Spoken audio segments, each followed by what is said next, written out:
Let's face it, we are no longer in touch with our bodies. We don't know what's happening inside our bodies and what our bodies are communicating with us. And how would we? We live in this extremely fast-paced, digitally overload age of information. Sometimes I honestly feel that we have to expend a lot of energy nowadays in finding ways to keep ourselves balanced and protected when there is so much information coming at us. But it's not impossible, which is why today I want to share not only my personal experience, but also 3 practical ways in which we can start building our connection back to our bodies, or in what I like to call embodiment. I also have a free guide for one of those tips that you can actually start implementing today. Our bodies are constantly talking to us. If this concept feels alien, think about how did you know you have to pee or poop, or what was your body telling you when you were sweating? This is the body communicating with us. But one thing that I have learned from my personal experience as well as the education in Ayurveda and somatic is that the body talks in whispers. It gives us subtle signs all the time. And unfortunately, because the world around us is so loud, that the whispers have become quieter and quieter. I'm going to ask you a question right now, and I want you to think about it for a few seconds. You can pause the video if that's the time you need to think about it. How do you know that you're angry? Where do you feel it in your body? What changes in the body? Is there a change in your body temperature? Maybe the way your mouth feels, a change in heartbeat, a change in breathing? Maybe a constriction, tightness, tingling. There are just so many things that can happen that inform us that our body is experiencing a different emotion. These are all signs from the body. We just have to tune in to the body. Actually, I'm not going to say just tune in because it is not easy. It's a process. It's been a process for me. But I want to make it easier for you and offer you some tools that I wish I had when I started. We are very smart beings. Humans are so smart, especially in this day and age, and we can find really creative ways of dissociating with our bodies. Here are some ways that I know where people, my clients included, me included, dissociate with our bodies. Daydreaming about a future that does not exist, because the present moment is harder to bear, so it's easier to escape into the future and the fantasy. Immersing ourselves in work so that we can just hide from the big emotions because wait a minute, who has the time? We have a deliverable coming up. There is a deadline. There is that important meeting.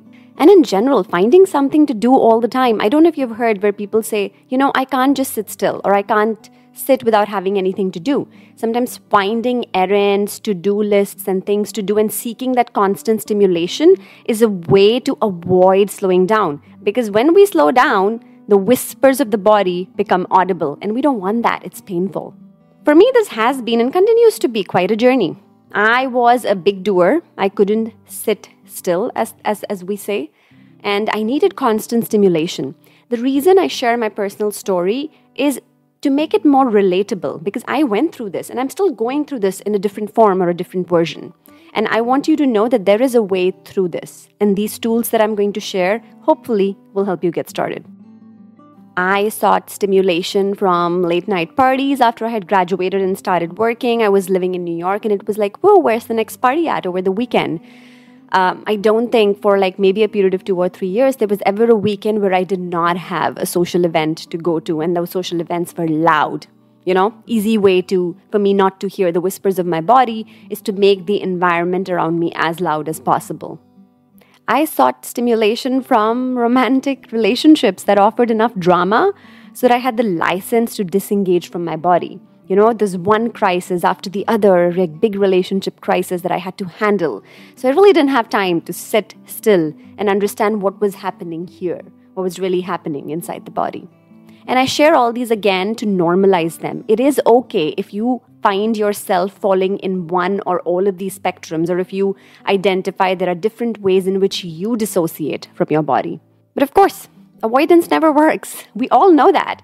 So my avoidance of what my body was telling me caught up with me. I experienced anxiety, depression, a lack of connection with friends, lack of motivation, extreme bursts of anger, a lot of digestive issues that would prop up, and just the sense that something was not right in my life.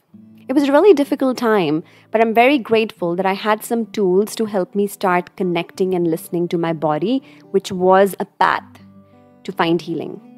Number 1, food. I do want to say that if topics about food and nutrition are triggering for you, then this might not be the right place for you to start, and you can skip ahead to the other tools that I share. If you think about it, the most important thing that our body needs is nourishment, right? Without nourishment, the body is not going to survive. It's going to starve and eventually wither away and die.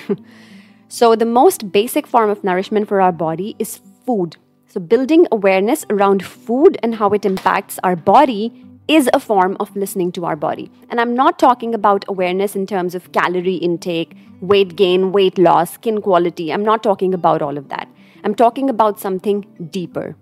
It is how does the quality of the food that we consume, the way we consume it, how does it impact our emotions, our strength, our vitality, our sleep, our presence of mind, our presence of being, and just an overall sense of how we feel.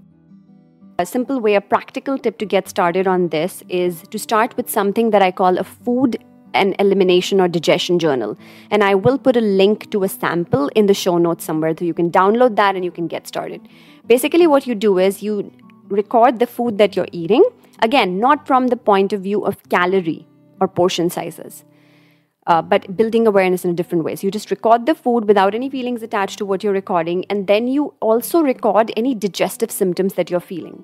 There could be bloating, gassiness, nausea, a feeling of being full, having loser poop, feeling constipated, feeling dehydrated, feeling even like a little more on the edge, anxious or nervous. And I don't want you to disregard any symptom because you're used to it. That's our fallacy. Sometimes we are so used to our body feeling like, oh, I am always a little constipated, or I'm always a little bloated. It's not a big deal.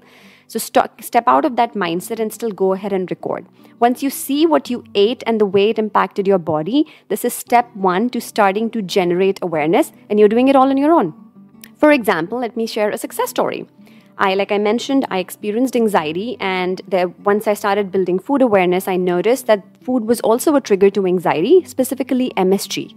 And that helped me eliminate or at least reduce cuisines as packaged food, canned goods that are more likely to have MSG. And that has had a tremendous impact on my overall sense of well-being. Second, somatic work. This has been life-changing for me. It's a very freeing and empowering set of practices that help us actually develop our own capacity to sit with difficult emotions, trauma, and challenges. And we do this in small doses called titration. So it's not about moving someone to like a big release of emotions, but helping them build their capacity to feel the difficult emotion in a way that they feel they can handle it, they still feel safe in their body, and then release the emotion. I liked it so much that I trained in it. So a practical tip to get started, and this will seem very simple, but this is absolutely essential, is to have 5 minutes of non-negotiable time every single day to sit with your body and just listen to it.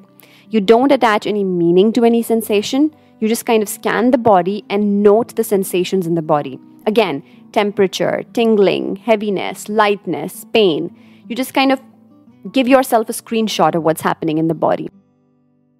My success story, I can now sit with traumatic memories from my previous marriage and divorce without breaking into tears or feeling like my heart is being ripped apart.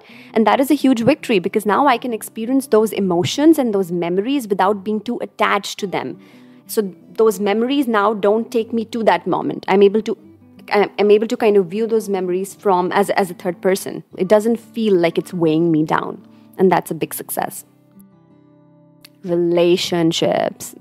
I think this is the hardest, but if you're up for it, this is a great playground. I wouldn't recommend starting here, but this is like a great thing to come to once you've done the first 2 practices. People come in so many different emotional and psychological packages that sometimes people can really push our buttons and trigger us in ways that we don't enjoy. It could be when you feel annoyed at a coworker because they interrupt you in a meeting, or like this feeling of like being very irritated at your partner for something that they're doing, or something bigger, a sense of resentment or deep rage at someone because you feel they wronged you. So practical tip, and this is very important, don't skip this. Start with mildly challenging situations. Don't just jump to extremely triggering situations. when you are in a mildly challenging situation and you know that this is a little challenging for you, start observing. Like, keep like about 20 to 30% of your attention on your body. You're doing exactly what you do in the body scan, but now you're not doing it with your eyes closed in isolation. You're actually doing it actively in front of someone, like in an actual conversation or an actual circumstance, which is why building the body scan practice can be useful before you jump into this. So just observe what your body is telling you as you are in that situation which you find a little challenging. You will notice subtle shifts in your body, and this is the map of your body. This is telling you how your body feels when it is challenged in a way that it doesn't like.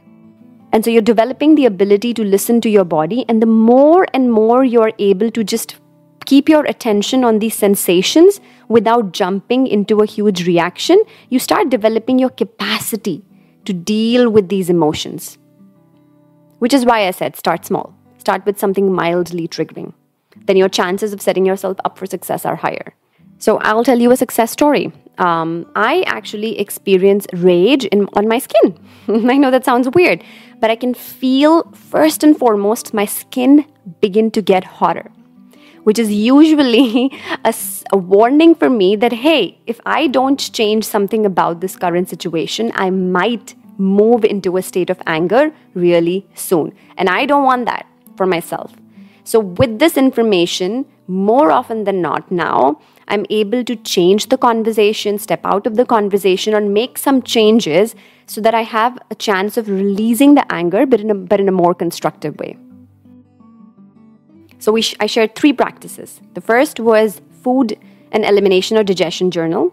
The second was somatic practice of just doing a body scan, not attaching meaning, just listing the sensations. And the third is actually actively using this body scanner awareness that you develop in situations that you find mildly triggering.